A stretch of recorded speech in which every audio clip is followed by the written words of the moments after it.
Kenny Pickett's not going to be the starter. He's just not. Not in Cincinnati anyway. But he sure as heck shouldn't be buried in a conventional number 3 spot on the depth chart. Good morning to you. Good Wednesday morning from Latrobe. I'm Dejan Kovacevic of DK Pittsburgh Sports. This is Daily Shot of Steelers. Comes your way bright and early every weekday. If you're into hockey and or baseball, I also offer daily shots of Penguins and Pirates where you found this. And yes, you heard that correctly, from Latrobe. What a wonderful feeling to make it back onto the St. Vincent College campus for the first time since 2019. Driving up, there's a little bit of a security booth as you make it onto the campus via vehicle. And the kind lady who's been working that gate for a long, long time was just smiling ear to ear. And when I said something like, "Nice to see everybody back," she lit up even further.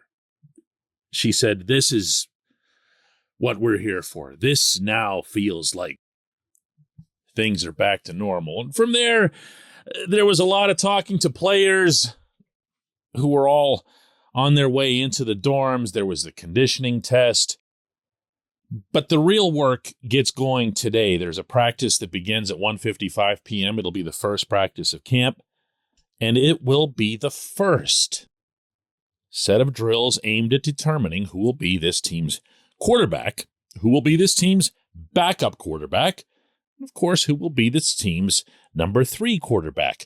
If we go by what the hierarchy was through OTAs and minicamp, as Kenny Pickett himself confirmed to us yesterday, it's going to sound exactly like this. They laid it out for you, and the media coach laid it out just the way he laid it out to us. There was a 1, 2, 3, and a 4, and that's kind of how it went in camp and in like mini camp and OTA. So we'll see how it goes when camp opens up tomorrow. Yep, 1, 2, 3, and 4. The 4, of course, being Chris Oladokun.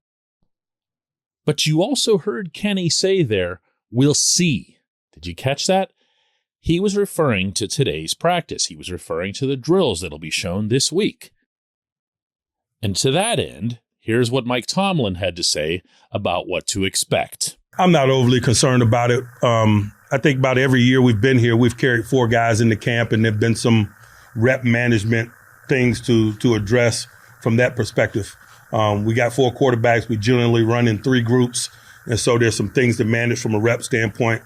But again, that has been the case for the 15 years or 16 years that I've been here. Now, see, that's interesting in and of itself.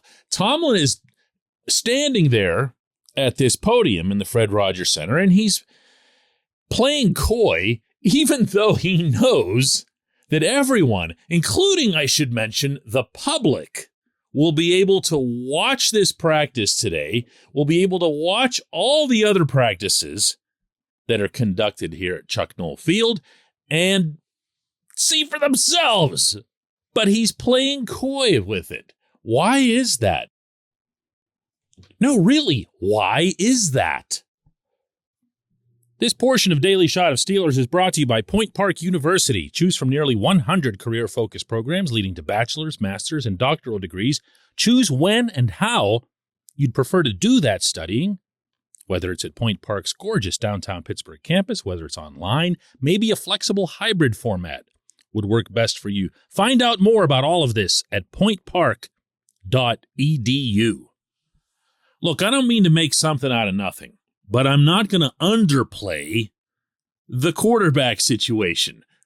Out of anything that I'm going to be guilty of underplaying this fall, it won't be that. It only means everything to the future of the franchise, including how it unfolds. I still believe Mitch Trubisky's going to be the starter. I still believe that Mason Rudolph will be the backup, barring a trade, and I don't think there will be one.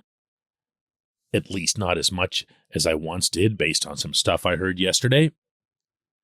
And I do believe that Pickett will be slotted at number 3, if only because you don't want to go into a situation as a team, not so much as a future-minded organization, but as a team playing football in 2022, where Trubisky goes down, and now you're looking at two rookie backups in Pickett and Oladokin.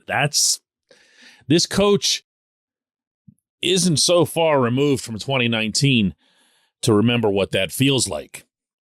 But what I really hope to not see at this camp and in these exhibition games, and really into the practices that happen during the regular season that are way more out of the public's eye but are arguably way more important to a young quarterback's development, is for Pickett to get buried, to get relegated to scout duty, and to not working at all with the number one offense.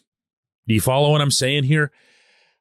For those of you who aren't familiar with the way these things work in the NFL, well, Tomlin actually brought it up himself. And I'll say this, because I understand that that's the elephant in the room. We're not going to micromanage or overmanage this quarterback competition.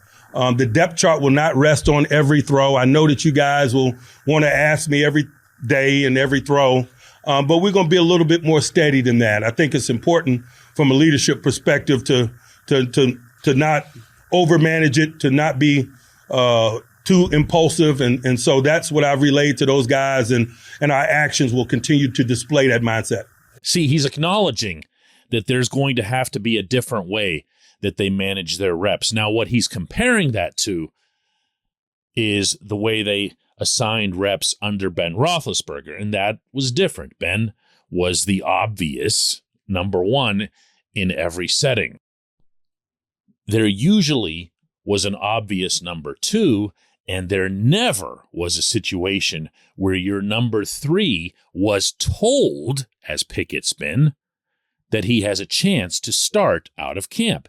It doesn't mean they mean it. It means that he's been told that. So since he's been told that, and since that's been made public, and since the whole team heard it, the last thing you want to do is throw him out there onto the field with no chance to A, win the job, B, get better by playing with better players, meaning throwing to better wide receivers in particular. Let's see Kenny out there with an opportunity, especially in these early days of camp. And maybe even into the preseason. Look, I understand the value of having Trubisky out there with the ones in the preseason, meaning in the exhibition games. There's only going to be 3 of them, remember, this year. He's not only got to learn the offense, he's got to live it, and he's got to get real snaps in anger in order to be best prepared for Cincinnati. But this script is different, and it requires a different approach, and here's hoping that takes place when we come back. J1Q.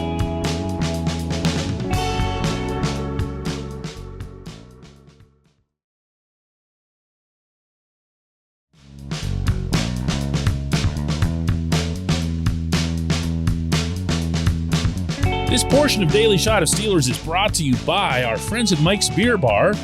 They're located directly across Federal Street from PNC Park. They are the one, the only, the premier destination in Pittsburgh for craft beer. More than 500 craft beers available, more than 350 of those local, and more than 80 of those on tap. Mike's can't be topped. Not for beer, not for the awesome kitchen and menu that's available, and not for all the special events that are going on there. Check them out online at mikesbeerbar.com. Mike's Beer Bar, right across Federal Street from PNC Park. And today's J1Q comes from Steve Fennell, who says, "Hey, DK, I have a Steelers question that's been gnawing at me for the past couple of weeks. One of the more prominent narratives of this offseason was how will the Steelers replace Ben Roethlisberger and his league-leading fourth-quarter comebacks from last year. My issue with this, as I'm pretty sure as you've pointed out a time or two over that season, is that he wouldn't have needed all those fourth-quarter comebacks had he been properly warmed up before halftime.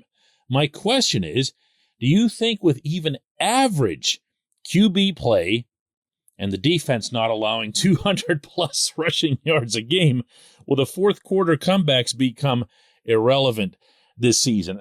No, they won't.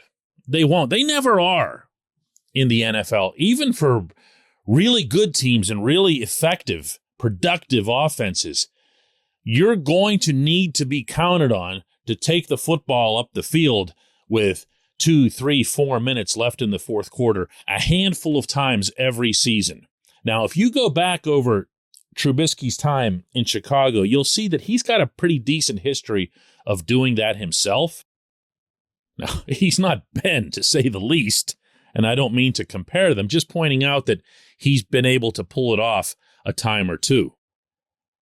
But yeah, I got to tell you, I'm very much with you on the idea that it's okay to be efficient and productive in the first 3 quarters as well. And as we saw with Ben, not just last year, but also in 2020, the first halves, in particular, the first quarters, were just these monstrous struggles. Do you remember the whole streak of not scoring on the first drive that spanned almost 2 years? Now, I can't know if that's not being properly warmed up, as you suggested, or what it was.